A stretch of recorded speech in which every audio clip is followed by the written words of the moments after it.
Olá, olá, turma do Instagram, olá, turma do... Aqui, voltamos ao vivo. Como vão vocês? Boa tarde. Estou num lugar diferente hoje. Vamos abaixar a musiquinha. Júlio Vasque, muito obrigada. Neide Cossenza, vamos compartilhando esse programa. Eu estou aqui no consultório da mestra, exatamente, em educação, Luciane Molina. Esta moça bonita que está aqui do meu lado, linda, que vai bater um papo com a gente. Vocês vão conhecer o trabalho desta moça. E eu fiz de propósito essas coisas aqui atrás que eu vou mostrar para vocês todas. Lu, muito obrigada por receber aqui na sua casa, na sua sala de atendimento. Imagina, eu que agradeço. Bom, para começo de conversa é o seguinte, Lu, você é pedagoga. Sou pedagoga, minha primeira formação é em pedagogia, e depois eu fiz outras especializações para trabalhar com pessoas com deficiência visual. Fiz uma especialização em atendimento educacional especializado, em tecnologias e formação de professores, e agora minha última formação foi o mestrado em educação. Além disso, eu também trabalho com audiodescrição. Ela não para. Ela não para. É um pouquinho de cada coisa. Como vocês já podem ter percebido, a Luciane é uma deficiência visual. A vida inteira? A vida inteira. Eu nasci com baixa visão, né? Eu já enxerguei um pouco mais. Um pouco mais assim, eu já enxerguei mais, porque hoje já... Nada. Então... Como fala o Flávio Augusto, mostra pra mim, quero ver. Aí, eu nasci com baixa visão, então eu tive alguma experiência com as imagens, mas de uma forma muito pequena, né? De uma forma muito pouco nítida. E aos poucos eu fui perdendo essa pequena capacidade de enxergar que eu tinha, até eu não enxergar nada, até a visão não dar conta de escrever, de ler, de realizar tarefas do dia a dia. Quantos anos você tinha quando isso aconteceu? Foi gradativo, foi acontecendo, e eu aprendi braille com 13 anos. Eu estava mais ou menos na sétima série, no oitavo Nossa, ano. Lu, numa idade danada. Danada, não. sim, Puxa danada. vida, de autoestima, adolescente. Você é uma mulher bonita toda a vida. Você sabe que você é bonita, né? Não, então, eu nunca tive Ela problema assim, de aceitação com relação à deficiência, até porque eu sempre convivi com isso, né, desde pequeno.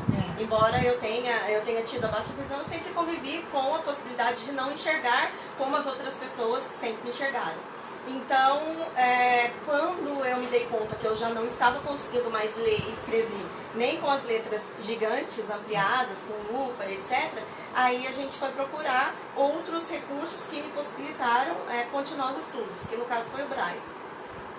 E aí eu aprendi o Braille, com 13 anos eu aprendi o Braille. Eu passei a estudar, eu transportei toda a parte impressa, escrita, para o Braille, para o relevo, para a leitura em relevo, enfim. E aí, posterior a isso, eu fui perdendo mais a capacidade de enxergar, e foi muito gradativo. E eu nunca tive assim, problema com relação a isso, porque as coisas foram acontecendo de uma forma muito natural. E eu sempre tive um acompanhamento muito bom da família, né? Um apoio muito bom da família. Sua mãe é 10, seu pai é 10, né? São todos 10. Os amigos também, né? Eu acho que grupo de convivência é muito importante para que as coisas aconteçam, né? De uma forma muito natural, como aconteceu. E eu gostaria que isso fosse para todas as pessoas, né? A gente sabe que não é, né? A gente sabe que a perda da visão para muitas pessoas é uma barra e que as pessoas precisam superar. É que as pessoas falam assim, tem umas conversas loucas na vida que falam assim, se você tivesse que perder uma perna ou um braço, o que você escolheria? Se você ficasse surdo ou cego, o que é? É umas conversas loucas Umas dessas. conversas loucas. Mas sempre vem uma resposta, perder a visão deve ser um horror. É um horror ou não é um horror? Então as pessoas às vezes perguntam ruim, pra o que mim, não é? Como que é não enxergar? Isso. E eu devolvo a pergunta, eu falo assim, como que é enxergar pra você? Então eu acho que a essência do que a gente é aquilo que a gente está acostumado a desenvolver ao longo de toda a vida. Eu nunca tive uma visão 100%, eu nunca enxerguei o que as outras pessoas enxergam. Então eu não tenho essa experiência para dizer o que é pior e o que é melhor. Eu não tenho essa experiência. Não dá para comparar. Não dá para comparar. É óbvio que a visão, ela traz para você cerca de 80% de todos os estímulos ao nosso redor, a gente consegue captar pela visão. Então, a ausência desse sentido é algo que traz 80% de toda a informação, porque a visão é um sentido dinâmico e simultâneo. Então, ao mesmo tempo que você olha para um lugar, você vê profundidade, você vê cor, você vê movimento, coisa que com o tato, com a audição, você só consegue de forma fragmentada, uma coisa de cada vez, né? E quando você perde essa capacidade de enxergar, né, você fica num mundo à parte, né? Porque o mundo ele não está adaptado para quem não enxerga, o mundo é para quem enxerga. Aí entra a Luciane Molina, daqui a pouco nós vamos contar por que ela entra nessa parte. Agora, nisso desenvolve outros sentidos, né? Porque eu cheguei aqui, ela falou, você achou fácil? Eu falei, bom, do jeito que você enxerga é muito fácil chegar a qualquer lugar, porque a direção que ela dá é muito lógica, rápida, certeira. Sim. Não é? Foi desenvolvido essa... A ausência de um dos sentidos faz com que a gente aprimore os outros sentidos, né? Tem um autor que a gente estuda muito na educação e na psicologia, que é o Vygotsky. Então ele fala que na ausência do caminho natural, os caminhos alternativos, eles entram em ação. E no caso dos outros sentidos, do desenvolvimento das habilidades dos outros sentidos, funciona como um desses caminhos alternativos. Então, se a gente não tem a visão, a gente vai aprender a utilizar outros caminhos. O que você desenvolveu mais?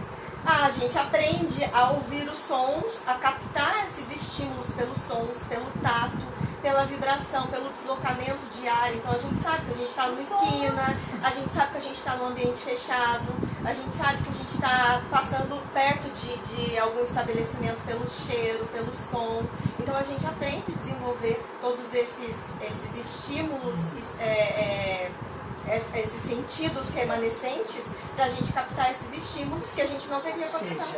Você é a prova viva que o nosso cérebro tem uma capacidade infinita de aprendizado, não é? Sim, o cérebro tem essa capacidade de aprendizado e tem essa capacidade de regenerar esses aprendizados para diferentes áreas, né?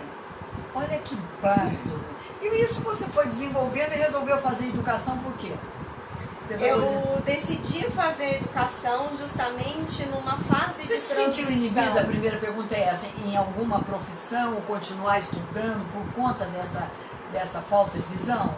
Não, eu sabia que eu ia encontrar dificuldades até hoje, né? A gente encontra em qualquer setor que a gente vá trabalhar, ou que a gente vai estudar. Eu acho que não por conta da deficiência, mas por conta da falta de estrutura da sociedade em atender uma pessoa com deficiência. O mundo é construído para quem enxerga. É aquilo que eu disse, o mundo é construído para quem não enxerga. Mas eu acho que hoje... Ela fala para quem não enxerga. Para quem enxerga. É como eu brigo com o pessoal da prefeitura, o pessoal da prefeitura, da Secretaria de Logística e Trânsito, né? Eu falo, escute, vocês planejam para carro, porque ciclista e pedestre fica em segundo plano. Né? Agora ciclista está começando, mas pedestre vocês não pensam na gente de jeito nenhum. E a deficiência fica em último plano, Aí, né? A gente percebe. Então, voltando à sua questão inicial sobre ter escolhido a educação como uma profissão, eu fiz essa escolha num momento de transição. Eu terminei o ensino médio e eu parei, falei, nossa, o que eu vou fazer agora? Né? Eu sempre, todo jovem, né? Todo jovem. Eu sempre gostei de estudar. Eu gostaria de ter seguido uma área, que seria a área da comunicação, mas na época eu não tinha... Mas você teve que brigar muito para ter livro em braille, não teve não? Muito! Até hoje a gente briga por conta de acessibilidade, né? Brigar muito. E aí eu falei assim, vou fazer magistério, porque na época que eu fui aprender braille, a grande dificuldade foi de encontrar um profissional especialista que pudesse me ensinar o braille. Então, aqui na região a gente não encontrava isso. Jura? E até hoje não encontra. Bom, agora tem você. Agora tem você, né? E até hoje a gente não encontra. Então, naquela época era muito mais difícil, né? O quê? Há 20 anos atrás. Você aprendeu com quem, então? Eu aprendi com a Patrícia. Ela trabalhava no Fundo Social, aqui era no Pedregulho, né? O Fundo Social era ali, onde é a delegacia agora, né? De investigação. Fundo Social. Achei. Isso, era ali, onde hoje é a delegacia. Isso. Mudaram. Isso. Mudou agora há pouco Mudou agora há tempo, pouco né? tempo. Então o Fundo Social era ali. E a Patrícia era uma professora especialista que trabalhava ali. Então a gente descobriu a Patrícia e foi com ela que eu aprendi. Ela era a única profissional aqui da região inteira que trabalhava a questão do Braille. Então, logo que eu terminei o ensino médio, eu falei, não, eu vou seguir para a educação porque eu quero que outras pessoas com deficiência tenham as mesmas oportunidades que eu tive. E para isso, a gente precisa ampliar a oferta de ensino de professores especialistas. Então, eu fui fazer a educação justamente para trabalhar nessa área. Eu fui fazer o magistério, depois eu entrei na pedagogia. Logo que eu entrei no curso de pedagogia, eu já passei no concurso público e já fui atuar com isso. Passou aonde? Onde você foi? Em Lorena, eu trabalhei 12 anos em Lorena. 12 anos em Lorena. Dando aula de Braille. Eu trabalhei 9 anos dando aula de Braille e alguns anos dentro da Secretaria de Educação, fazendo a questão de sala de recurso multifuncional, coordenando a parte de abertura de sala de Troca em feijão com arroz. A sala de recurso multifuncional são as salas dentro das Compartilha escolas. isso, gente, porque tem muita gente que vai precisar ouvir isso aqui. Sim, as salas de recursos multifuncionais, ela surgiu com a política de educação especial do MEC de 2008, que levou para dentro das escolas salas de recurso com professores especialistas para atender alunos com deficiência. Então, o aluno, ele tem o direito, ele tem o dever de estudar no ensino regular, mas ele tem a possibilidade de receber um atendimento especializado de acordo com a necessidade dele nessa sala de recurso no contraturno. Um aluno com deficiência. Com qualquer deficiência, a deficiência de aprendizado, ele é um pouco mais lento para aprender. A deficiência não intelectual, a deficiência visual, auditiva, a deficiência visual. Então ele estuda na sala regular num período, por exemplo, de manhã, e no contraturno, no período da tarde, ele vai para essa sala de recurso dentro da própria escola dele ou de uma escola polo, para ele aprender a questão de Libras, no caso do surdo, do Braille, no caso do cego. Então, é esse apoio. Então, eu trabalhei em Lorena com a parte de implementação dessa política, a implementação da sala de recurso e a formação de professores, que é o carro-chefe aí nosso. Esse era o grande problema. Pessoa, como você sentiu a dificuldade de encontrar alguém que te desse aula de Braille, anos depois, a mesma dificuldade, na verdade? Ainda bem que tinha você. Sim, para começar. Dificuldade para começar. E daí você ensinou os professores que enxergam o Braille. Sim. É difícil. Eu comecei a trabalhar com professores, né, para ensinar professores em 2006. Então já faz algum tempo. Não é difícil, Neuza. A estrutura é um pouco diferente, a estrutura de aprendizado, porque quem enxerga vai aprender com a visão. Ele não vai ter o desenvolvimento tátil, a habilidade da ponta dos dedos, para ele ler o relevo do Braille, por exemplo. Então ele vai aprender a estrutura das letras através... Eu vou mostrar aqui. Pode ficar aí. Peguei aqui, ó. Tem um livro vendo? aí. Então, esse material... E esse material o que é? Esse material é chamado de reglete, Eu tá? não preciso falar nada, ela mostra pra você. É chamado de reglete e é um instrumento que nós usamos para fazer o relevo das letras, para a gente escrever o O Braille. relevo eu faço com esse O negocinho relevo aqui. faz com pulsão, né? É um instrumento pontiagudo em que a gente vai dentro de cada uma dessas janelinhas vazadas, né, que são retângulos vazados, a gente vai colocar o pulsão dentro desse retângulo e vai pressionar. Então ele vai fazer o relevo, pressionei, ele faz um toque. Tá? E aí faz um furinho, ele vai pressionar. Só que quando a gente abre essa régua para ler, não tem nada escrito, porque o relevo ele vai ser formado lá do outro lado do papel.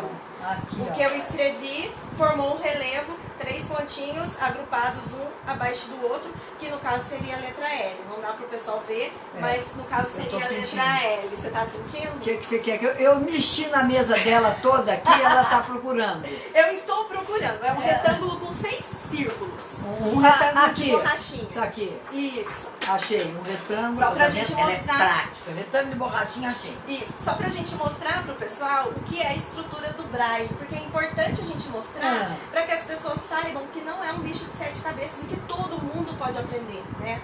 O Braille, ele acaba sendo um elemento de socialização da deficiência, né? De inclusão, porque quanto mais pessoas souberem o Braille, mais elas vão estar capacitadas a lidar com a deficiência visual de uma forma mais natural. E O deficiente visual vai ter uma socialização melhor, porque pode conversar, pode falar. Pode mandar recadinho, mandar bilhetinho, recadinho. carta de amor, tudo mais. Falar em bilhetinho, você usa o WhatsApp? Eu uso o WhatsApp.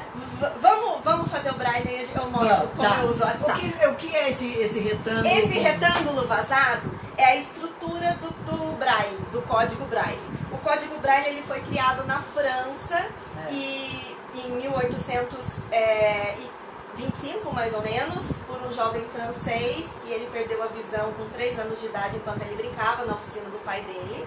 E ele foi para uma escola, para um internato lá na França, e lá dentro ele não se conformava com a maneira como o ensino era ministrado, que era só por decoreba, o aluno tinha que decorar e recitar tudo aquilo.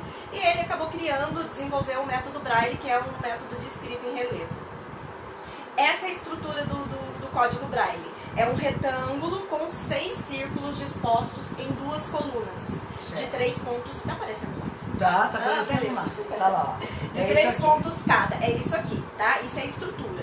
Essa é a estrutura, essa é a base. Essa é o símbolo fundamental do sistema Braille. Isso é chamado de célula Braille, tá? Que é a origem de tudo, é a origem de todos os sinais. Então, eu tenho esses pontos, eles são distribuídos espacialmente por uma localização. De que maneira? O primeiro ponto à esquerda é o meu ponto número 1. Abaixo dele eu tenho o ponto número 2. Depois eu tenho o ponto número 3. Tá. Essa na minha coluna da esquerda. Depois na coluna da direita eu tenho o ponto 4. Não, lá em cima. Da esquerda. Da direita. É que a gente está invertido. A gente está invertido, exato. Sim, a gente está invertido. Aí na coluna da direita eu tenho o ponto 4. Tá virado para eles. Tá virado para eles e não para nós. Tá. Abaixo do ponto 4, viu? Eu tenho o ponto 5. A cabeça dela funciona melhor que a minha. E abaixo do ponto 5 eu tenho o ponto 6. É que a gente está acostumado a trabalhar com esquemas espelhados, né, por conta do Braille. E aí, conforme esses pontos são distribuídos dentro dessa célula Braille, eu vou formar os símbolos e as letras. No caso, a letra A, como eu formaria a letra A? Colocando apenas o primeiro ponto à esquerda lá em cima. Perfeito. Então, só esse primeiro ponto é a letra A. Eu vou deixar virado para ele, está dando para você ver? Tá dando para eu ver, tô vendo bem. Eu vejo por lá também. A letra A, tá? Eu tenho a gente vê, mas não enxerga, tá? Vem, não enxerga. Tem muita coisa na vida que a gente vê e não enxerga. Aí, para eu fazer a letra B, eu acrescento mais um ponto. 2 pontinhos, e o 2, tá? Bárbaro. A letra C não é 1, 2 e 3, tá? Tem uma estrutura lógica e pra gente seguir essa estrutura lógica, a gente tem que entender também como se processa esse aprendizado. Então, eu só vou passar algumas noções. A letra C é o 1 e o 4, no caso, tá? Vou escrever aqui a letra do nome da Neuza. Ela vai dizer pra mim quais pontos são. Vai escrever Neuza aí? Não, só vou escrever a letra, o N. O N. Então ficou 1, 3, 4 e 5. Sim, essa é a letra N. Então a letra é associada a um número. A letra é associada a um formato, né? Esse formato, no caso da letra N, né?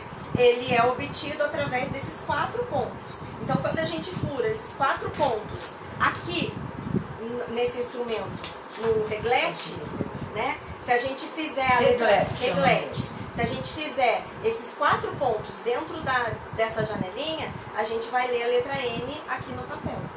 Tá? Maravilha! Não é difícil, né? Não é difícil. Não é difícil. Não. Agora me conte o que é isso aqui, essa coisinha. Eu distribuí vários materiais aqui pela mesa. Essa regrinha é um assinador para a pessoa com deficiência visual assinar. Então, a gente coloca o assinador na folha e tem um orifício vazado e a pessoa escreve aqui, faz a assinatura dela nesse orifício vazado. É um apoio para que a pessoa consiga assinar na linha certa. Outro dia nós estávamos na reunião do Conselho da Cultura e, claro, Flávio Augusto, ex-secretário de Cultura, estava assumindo a sua cadeira e precisava assinar a lista de presença. Ele tirou do bolso uma reguinha. diferentinha dessa. Essa aqui foi minha mãe que fez pra mim, não tira do bolso de jeito nenhum. A gente vai adaptando as Vai, engenhocas, né? Como aqui em casa, né? Eu sou filha de professora de educação artística, de artesã. Então, o que acontece? Tudo que eu precisei durante toda a minha trajetória acadêmica, tanto como aluna como O que foi professora, mais difícil? O que você sentiu? a minha mãe adaptou. Então Tá. ela foi construindo materiais. Depois a gente pode mostrar pra eles. Tá. Eu deixei Eu alguns tô com exemplos. uma coisa aqui, olha, esse aqui. Sim. O que vem a ser isso? Esse aqui é um quadro, deixa eu mostrar pra eles. Senão Isso. a gente vai fazer a inclusão reversa, a gente vai ver eles não. Lá. Esse aqui é um quadro, acho que não deve estar Tá aparecendo tudo. Tá. É um quadro com todo o alfabeto braille, né? Então, a É que tá gente... escrito primeira série, segunda série, terceira Sim, série. é porque o alfabeto braille ele é dividido em várias séries de sinais. Então, como vocês podem perceber, eu tenho aqui a minha letra A, que é aquela estrutura, né, do ponto 1, a minha letra B, que é aquela estrutura do ponto 2, e assim por diante aqui na primeira série até o ponto J. A segunda série de sinais, que vai da letra K até a letra T, que no caso são de 10 em 10 letras, eu sempre vou repetir a série anterior acrescida do ponto 3. Então, por isso que a minha letra L são os pontos 1, 2 e 3. Por quê? Porque equivale a letra B da primeira série mais o ponto 3. E assim por diante. Eu tenho a minha terceira série de sinais, vou subir para pegar. Tá pegando. Tá pegando Que bastante. tá pegando? Tá. Eu tenho a minha terceira série de sinais, que é equivalente à minha primeira série de sinais, ponto 1, acrescida do ponto 3 e 6. Então aqui eu tenho o U, o V, no caso, que seria a letra B, acrescida do ponto 3 e 6. E assim a gente vai acrescentando pontos e vai formando as linhas. Isso aí é a arte da sua mãe, né? A arte da minha mãe. Ela é uma Tantos artesã outros maravilhosa, estava vendo os materiais. trabalhos dela lá. É tudo que eu fui precisando durante esse meu percurso, ela construiu. Então eu chegava em casa, mãe, a gente precisa construir alguma coisa para ensinar fração para o aluno. Então ela sentava, a gente bolava as coisas, sempre passando por uma consultoria da professora aqui, né? Claro. Claro. A gente precisa construir um jogo para ensinar A sua mãe lê braille de cabo a rabo. Ler braille de cabo a rabo, como se estivesse lendo em tinta. Ah, que baba! Só que assim, a gente tem Deixa eu pôr aqui. aquele ditado de que santo de casa não faz milagre, né? E é muito engraçado, porque quando ela foi aprender braille, eu já trabalhava com isso. E ela aprendeu braille num curso em São Paulo, que a gente foi fazer. Então ela sempre me acompanhou. Ela, até no magistério e na pedagogia, quem foi fazer magistério e pedagogia comigo? Ela, porque... Ou seja, ela está formada em tudo. Está formada em tudo. A instituição ela não estava, na época, preparada para receber um aluno com deficiência. Então ela ia para transcrever minha prova, então eu fazia a prova em braille, eu fazia toda a atividade em braille, então ela pegava e transcrevia. O que é transcrever? É pegar o braille e passar para a escrita comum, para a grafia comum. Eu tinha um colega na faculdade de psicologia, você conhece o Marcos? Marcos. O Marcos fazia prova oral. Né? Ele fazia em braille e depois fazia a prova oral com o professor. Sim, né? Eu não sou muito adepta à prova oral. Olha, isso aqui é uma carta de baralho. Sim, em braille. adaptada. É adaptado, olha aqui, eu estou passando o dedo aqui. São 3 pontinhos na direita e um em cima no meio. Qual é a carta? Deixa eu ver, não, você tá assim. Deixa eu Não, ver. você tá torta. É Eu tô assim, torta. ó. É o rei de copas. São 2 pontinhos, que é o K, e a letra C, que é 1 e 4 de copas. Eu Rei de peguei copas. embaixo. Você pegou embaixo. É o rei de copas. E aí tem o Uno ali do lado, né? Até teve na internet, tá circulando, o Uno em braille, o Uno em braille. Só que eu já faço adaptação do Uno há muito tempo, então não é novidade pra mim. O Uno é essa outra caixinha aqui? Não, o Uno tá solto ali, atrás da caixinha. Atrás da... Ah, tá aqui. Isso.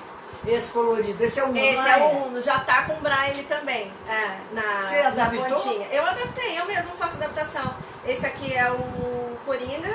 Deixa eu pegar alguma outra carta aqui. Esse daqui é o 7 azul. Olha lá. Viu? Você mesmo que fez. Eu que faço adaptação. Eu compro o Uno e faço adaptação em braille. Pra poder jogar. Sua mãe falou, olha, é um 7 azul e tal, sim. não sei o que. Você sabe a regra do jogo? Eu não Sei sei a a regra regra do do jogo. jogo. Ih, rebentei seu elástico. Não tem problema. Depois eu vou pôr. Quer que eu guarde Tá aqui. Não, aí vai atrapalhar. Vou pôr aqui. Depois sua mãe vem aqui e te ajuda. Depois eu guardo. Conte uma coisa para todos nós. Diga. Você trabalhou na cidade de Caraguatatuba e eu conto para todo mundo isso, que você adaptou a cidade para deficiência visual. Eu trabalhei em Caraguá de 2013. No finalzinho de 2013 eu fui para lá para ministrar um curso para 2 turmas de professores. Compartilhem. E de 2014 ao início de 2017 eu trabalhei na Secretaria da Pessoa com Deficiência, fui presidente do Conselho da Pessoa com Deficiência lá. E no início dos nossos trabalhos eu fiz um projeto de placas braille com latinhas de refrigerante. Então eu peguei as latinhas de refrigerante, cerveja, Coca-Cola, enfim. A gente abri as latinhas e escrevi braille nas latinhas para fixar nos prédios públicos, né? Entrada, saída, a escada, os setores de cada prédio. Porque as prefeituras, quer dizer, os planejamentos são obrigados a fazer a calçada com aquela direção. Com acessibilidade. Acessibilidade, sim, certo. sim. Com a rampa, com aquela coisinha no meio. Com piso tátil. Piso tátil, chama. Eu até deixei um chaveirinho aqui, isso aqui é o piso tátil, é a miniatura de um piso tátil. Então a gente tem, o piso tátil ele vai guiar a pessoa com deficiência visual pelos trajetos, né? Seja dentro dos prédios públicos, no caso bancos, se você for em banco você vai encontrar o piso tátil, ou em prédios públicos, na prefeitura, em banco tem, e tal, o Banco Brasil tem, todos os bancos têm. Piso tátil, o que é? Que a gente vê e não enxerga? Vê e não enxerga. Na verdade, não é que vem e não enxerga, é que às vezes aquilo não é tão familiar e aí você acaba passando despercebido, né? Sem dar tanta importância para aquilo. E aquilo tem muita importância para quem precisa realmente, né? E aqui é o piso tátil. Então eu tenho o piso de alerta, que é esse cheio de bolinhas, né? No caso aqui está em miniatura, mas o chão vai estar maior. O piso de alerta, ele é o que ele diz, alerta. Então sempre que a pessoa chega no piso de alerta, é sinal que tem algum obstáculo ali na frente, ou tem alguma direção para ela fazer uma curva ou uma bifurcação, tá? Então ela tem que parar para ficar atenta, para ficar alerta ao que vai acontecer. E eu tenho o outro, que é o piso direcional, que é cheio de tracinhos. Esse é o piso direcional, que é o que a gente encontra no caminho, que é onde a gente está caminhando e ele vai seguir uma direção pra gente. Agora nós temos, acho que umas 2 calçadas, 3 só. Eu não conheço nenhuma. Tem uma na Avenida Presidente Vargas, é verdade. Tem mesmo. Tem, né, na calçada do ponto do ônibus da Aparecida, tem. Sim. Já picotaram porque o Saeg foi lá, quebrou para arrumar o cano e não refez. Ou seja, o cego parou. Ele parou e não sei. E aí, pra onde é que eu vou agora? Quer dizer, o cara não botou o negócio no lugar de novo. Tem que pôr. A estrutura. Você já deu cabeçada em cesta de lixo das... Eu já dei. Testada em cestinho de lixo que põe no portão da casa das pessoas. Isso aí é comum pra qualquer um, né? Até quem enxerga tá sujeito. O dono da casa não saca isso? Lixeira. Vaso, né? Às vezes vaso que eles colocam na beirinha do muro, da calçada. É super complicado. Esse projeto com latinha, eu achei interessante. É interessante porque a gente vai fazer a sustentabilidade, né? Vai tirar esse material, né, de circulação, que é um lixo, e vai fazer um reuso desse lixo. E o custo é baixíssimo, porque a gente vai pegar uma lata que vai ser descartada e vai transformar isso numa placa de sinalização para fazer um benefício para o prédio público. Como é que você fixou aí? Não, o braille, ele tem um padrão, uma estrutura, não tem como eu fazer um braille grande. Então a palavra, ela é sempre do mesmo tamanho, ela é linear. Então a gente vai escrever a palavra ali, por exemplo, refeitório. Na plaquinha em braille, ela vai sair mais ou menos desse tamanho, a palavra refeitório. A gente recorta a plaquinha, coloca numa base para que ela não corte o dedo. Então a gente sempre tem que colocar ela numa base emborrachada. Certo. E vai afixar na parede, na altura correta que a NBR preconiza. Qual é a altura correta? NBR. Entre 90 centímetros a 1,10 m, dependendo da abertura da porta. Do lado direito ou do lado esquerdo? Do lado sempre da abertura da porta. Se a porta abriu para a direita? Sim, sempre do lado da maçaneta. Do lado da maçaneta. Isso, do lado da abertura. tá? A porta abre para a direita, então ele está aqui. Sim, ele sempre tem que estar ao lado da maçaneta, na parede ao lado da maçaneta. Antes de abrir a porta, de preferência. De preferência, antes de abrir a porta. O que a gente Você fez isso na prefeitura toda? Eu fiz isso em todos os setores públicos. Olha Em todos os setores públicos. Então, prefeitura... Não fiz nada, né? Porque não custou nada, latinha de refrigerante. Só custou o trabalho mesmo de fazer e de afixar na parede.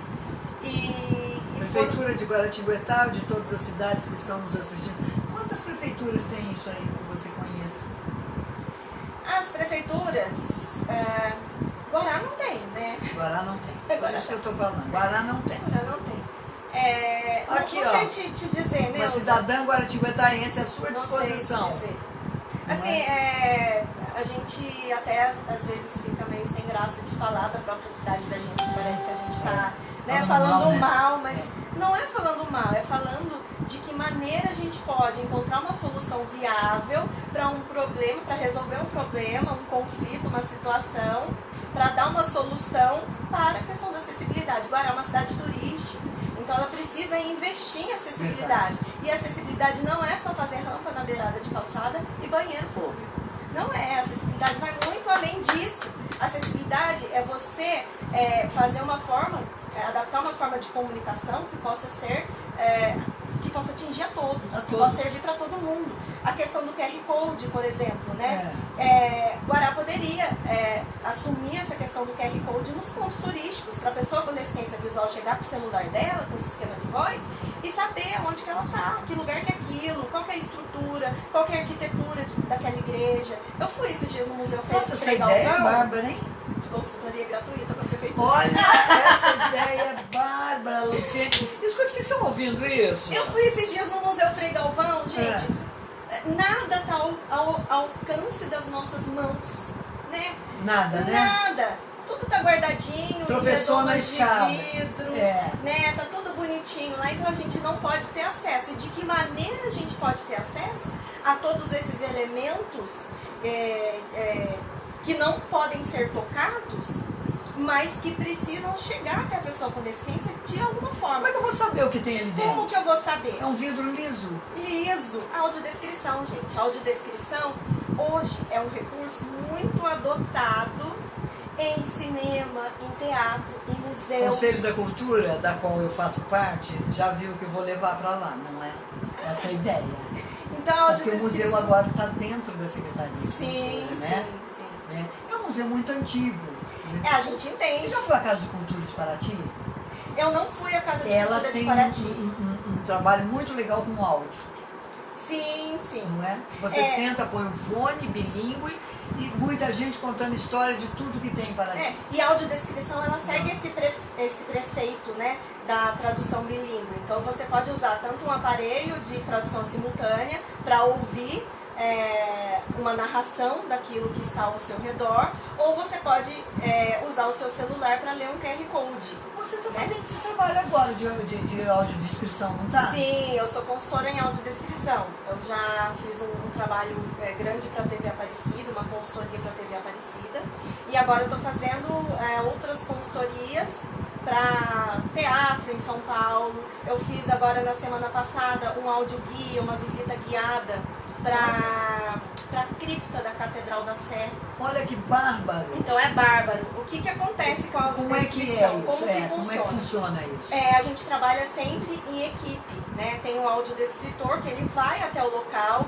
e ele vai captar todas as informações visuais relevantes e vai colocar no papel. Vai criar um roteiro de audiodescrição. Esse roteiro, ele vem para mim como consultora e eu vou verificar. Eu vou lá e falo. À minha direita, aqui a entrada, tem um quadro de 1 metro por 50. Ele é uma Madonna de cortal com uma criança tal. É isso? Não? Isso, você vai colocar isso no papel. Né? Você vai colocar para consultoria verificar se aquelas informações elas são relevantes, elas devem realmente estar ali, e para organizar essa informação, porque para que uma descrição se torne audiodescrição, ela precisa seguir algumas diretrizes. escrever de cima para baixo, sempre do plano da frente pro plano de trás, da esquerda para a direita, quais os elementos a gente precisa priorizar ali naquela obra, se a gente precisa priorizar primeiro ação, se a gente precisa priorizar característica física, se a gente precisa priorizar vestuário. Então a gente tem as diretrizes para seguir e o consultor vai fazer essa organização, vai fazer essa verificação. Será que essa imagem que o roteirista, né, que quem enxerga colocou ali, vai ser capaz de formar uma imagem na mente de quem está ouvindo? Porque a pessoa vai ouvir e vai ter que ser capaz de imaginar aquela cena, aquele quadro, né? Então a audiodescrição, ela é um produto da tradução visual, ela é um produto intelectual. Como é que fica essa imagem dentro do seu cérebro, Luciane? Você sonha? Eu sonho. Colorido, com imagem, com tudo. Que bárbaro! É bárbaro, porque assim, é aquilo que eu falei pra você, eu nunca enxerguei 100%. E no meu sonho, eu faço coisas assim que eu enxergo. Eu enxergo uma mosca na parede, por exemplo, no meu sonho, né? Então eu realizo o sonho de enxergar no sonho. Que delícia! Que bárbaro isso, bárbaro. Olha a consultoria, e você está fazendo isso agora, é um novo Eu faço trabalho. isso, é um novo trabalho. Além de dar aulas de procuram, braille para quem precisa, para quem necessita. Formação de professores, para quem deseja trabalhar com alunos com deficiência, eu faço consultoria em audiodescrição. Ou seja, nós vivemos num mundo masculino de gente que enxerga, sim, que escuta pouco, porque hoje em dia está todo mundo ficando meio surdo, não tá? Não, de tanto barulho que tem. Você tem uma audição muito mais aguçada do que a gente que enxerga, né? Você não se incomoda, não, às vezes, como eu me incomodo com o barulhado, com o ruído. Sim, o ruído atrapalha, né? Porque ele tira os outros estímulos ao redor da gente. Então, eu, por exemplo, não gosto de um lugar muito barulhento. Show, baile, essas coisas. Atordoa a gente, atordoa. Eu também acho. Eu grito, não Eu abaixa falo esse que som. eu fico cega 2 vezes, né? Porque daí eu paro de ouvir o que está ao redor, porque o som atrapalha. É verdade. E aí eu já não estou enxergando mesmo, então eu falo, eu fico cega 2 vezes. Coisa de louco. Coisa de louco. Coisa de louco. Luciane, nós já passamos nossa prosa há muito tempo. Oh, meu Deus! E nem metade nós conversamos ainda. O que foi mais difícil? O que é ser mais difícil? Se você tivesse que pedir hoje, por exemplo, para uma cidade, para um administrador público, o que você quer para uma cidade, para a pessoa deficiente visual? Eu acho que, em primeiro lugar, antes mesmo da estrutura, é ele ter a consciência de que ele tem munícipe com deficiência. E que tudo que ele vai construir na cidade, ele precisa pensar nesse público que é minoritário, mas ele está ali, ele não pode ser invisível diante de uma administração pública. Então a questão, a gente sabe que é difícil a gente adaptar uma cidade, principalmente como a nossa, que tem uma estrutura arquitetônica antiga, mas o pouco que se faz hoje em dia, é preciso pensar em se fazer também com acessibilidade, na questão de calçadas, na questão de eventos, né? Principalmente os eventos. Hoje a gente não vê eventos aqui em Guaratinguetá com audiodescrição, com divulgação de braille. Então, a gente não vê, né? E não é porque o público não tem público. Na verdade, não tem público porque não tem a divulgação, não existe a oferta de serviço. A partir do momento que esse serviço ele é ofertado, ele vai tirar essas pessoas de dentro de casa. Tem que criar cultura. É verdade. Tem que criar essa cultura. Porque às vezes as pessoas falam, não, mas a gente cria uma estrutura, custa caro. Realmente, é mais caro. Mas o benefício que isso vai trazer vai ser um benefício muito maior do que o custo. Aí eu fico pensando assim, mas o evento como? Uma peça de teatro, por exemplo. Uma peça de teatro. Aí teria uma estrutura com fone de ouvido. Com fone de ouvido. Para descrição para você que não enxerga, é isso? Para as pessoas que não enxergam. E não só audiodescrição, a gente tem que pensar no intérprete. Lá em Caraguá, todo evento público, por exemplo, um pronunciamento de prefeito, era colocado o intérprete em Libras para falar lá com o surdo. Aqui em Guará, por exemplo, as postagens do Facebook da prefeitura, elas não são acessíveis pra gente. Por quê? Porque são colocados geralmente vídeos com musiquinha passando a imagem, sem audiodescrição, sem intérprete de Libras, sem nada. Ou coloca uma fotografia e por mais que a tecnologia ela hoje esteja avançada, os nossos leitores de tela, que é aquilo que a gente usa no celular, né, que é um recurso que ele fala com a gente a todo momento. É um celular diferente. É um celular, não, um celular comum. É um celular comum. Você só ativa essa função. Eu só ativo a função de acessibilidade, deixa eu diminuir a velocidade. Tá rápido, né? Aí. Agora tá mais devagar, então a gente acessa todo o... Aí, ó. A gente acessa... E assim, o Facebook da administração, por exemplo, ele não tem descrição nas imagens. E vários municípios, várias empresas, eles adotam a descrição da imagem. Está aparecendo? Ah.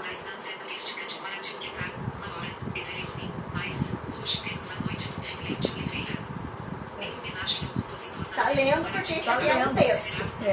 Esse é um texto. Mas quando tem uma foto, por exemplo, a gente não consegue saber o que está na foto. O que é que está aí? O que fala essa foto? Precisa ter Precisa ter, por exemplo, uma legenda, né? No mínimo uma legenda. No mínimo uma legenda. Perfeito. Né? Então, são coisas que não elevam o custo, não vão onerar o município, não vão trazer prejuízo para a empresa, mas que podem tornar as mídias sociais a estrutura mais acessível.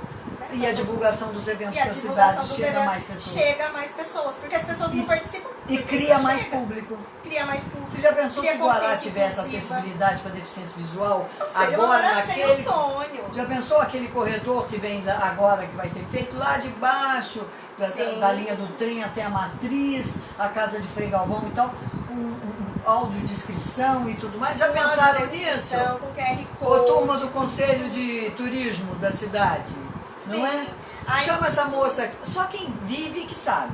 Né? Eu acho que só quem vive a situação é que sabe o que falta. Quem vive sabe o que falta. Quem precisa sabe o que falta. Pra gente fechar uma pergunta que parece meio bobo, tá rodando aí nas redes sociais, que na bengala do deficiente visual, quando tem um lenço vermelho amarrado, é sinal de alerta e tal. Eu não entendi essa história. Isso existe ou é mais um fake? Não, o que acontece são as cores das bengalas, né? As pessoas acabam identificando a questão da deficiência visual pelas cores das bengalas. Ah, tem cor? Pra mim era tudo uma cor só. Então, tem um movimento de bengala verde, da bengala verde, que diz que quem utiliza a bengala com a ponta verde, né, com o último gomo verde, são as pessoas com baixa visão. E a bengala vermelha, a pessoa que não enxerga nada. Mas isso aí é uma questão, é um movimento recente que surgiu aqui no estado de São Paulo e está sendo disseminado pelo Brasil todo, mas ainda não tá em uso oficial. Tem alguns municípios que já instituíram o Dia da Bengala Verde por conta da baixa visão, mas quem precisa mesmo utiliza qualquer bengala. Utiliza qualquer bengala e além do mais vai ter que ficar batendo a bengala para saber se tem que subir ou descer. Ou senão se enfiar no buraco. Ou se enfiar no buraco. A melhor coisa do mundo é rir da gente mesmo, não é verdade? Com certeza. É a melhor coisa do mundo e você está dando uma lição para todos nós. Luciene, a sua capacidade mental, a sua inteligência, o seu amor no coração, a sua vontade de viver contagia todos nós. Porque tem muita gente que está com dor no dedinho do pé e está reclamando da vida aí pros cantos. Não é? Ai, show! Não é? Show! Escute, nós precisamos conversar mais, viu? Com certeza. Um tema específico. Eu queria apresentar você. Você está convidadíssima a voltar aqui mais vezes. Com prazer. E as pessoas que estão nos assistindo também, eu convido todos. Que tal a gente fazer uma filmagem andando e você mostrando as dificuldades, mas sua mãe vai junto, porque vai que você tropeça e cai. Não é? É um desafio, né? É um risco que a gente corre, mas vamos. Daí a gente mostra direitinho o que tem que fazer, o que não tem. Né? Elizabeth Sampaio, eu acho melhor você conversar com essa moça um pouquinho mais. Que linda, Beth. Um beijo pra ela. Beth é uma querida. Não é? Então vamos, as escolas também precisam fazer essas latinhas aí, não seria muito legal. São projetos que a gente pode implantar, né, sem custo. Sem custo. Sim. Esse e vários outros projetos que foram implantados em outros municípios que eu estive e que deram certo. Né? Deus me pague, Lu. Amém. Obrigada. Obrigada. Normalmente eu faço um programa de 30 minutos, nós estamos com 50 minutos aqui. Então. E o povo tá ali. Compartilhem. Venham visitar a nossa sala de recurso. Aqui eu faço atendimento particular e personalizado para pessoas com deficiência visual que precisam, né? Tanto aprender braille, tecnologia, que é o uso do celular, dos computadores. É mesmo, as crianças precisam aprender, né? Precisam, Hoje as tecnologias, elas vieram para ajudar a gente. Então a gente tem leitor de dinheiro, então a gente tem um aplicativo que a gente coloca a nota aí embaixo, ele fala que nota que é. A gente tem aplicativos que fazem leitura de... As notas não tem furinho de braille? As notas, elas são muito gastas, né? Vai passando de uma mão para outra, não tem como fazer o relevo. Então a gente tem esse aplicativo que faz a leitura das notas, a gente tem aplicativo que faz leituras de cenários. Então você tira uma foto, ele fala que cor que tá ali na foto, o que aparece na foto, leitores de documento. Então a gente tem infinitas possibilidades e tudo aqui você pode aprender comigo. Se precisar, pode indicar e venham me visitar também. Endereço? Estão convidados. Endereço? Vou dar meu WhatsApp, que daí fica mais fácil da gente programar. 981020340. Eu fico no Pedregulho, mas aí pode me mandar um zap que a gente combina o melhor horário, o melhor dia. Eu vou pôr o seu zap aí já, para todo mundo. 981-02-0340. Você arrumou um número bom também, né? Bom, né? 234. Sim. É isso aí. Lu, obrigada beijo, de novo. Neuza. Outro pra você. Deus te abençoe. Beijo pra todo mundo que assistiu. Deixa eu dizer só um lembretinho. Eu tô aqui com o almoço moleza, sorteio pela Loteria Federal do dia 30 desse mês. A cartelinha custa R$10 em prol do Asilo Santa Isabel. São 4 números. O que você vai ganhar? 6 almoços no Graniza, tá bom? 6, tá?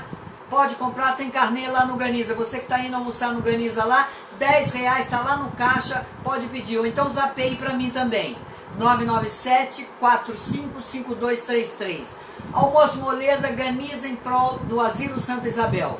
R$10, Loteria Federal do dia 30 desse mês, da semana que vem. Compre logo o seu, tá? 6 almoços de terça a sexta no Graniza, tá bom? 10 conto? Nossa, maravilha. R$10, 10 contos. Beleza, e o Asilo Santa Isabel agradece de coração. Lu, de novo, obrigada. Imagina, Beijo vocês obrigada. E compartilhem esse programa. Beijo. Que foi muito bom, hein? Beijão, amanhã tem mais.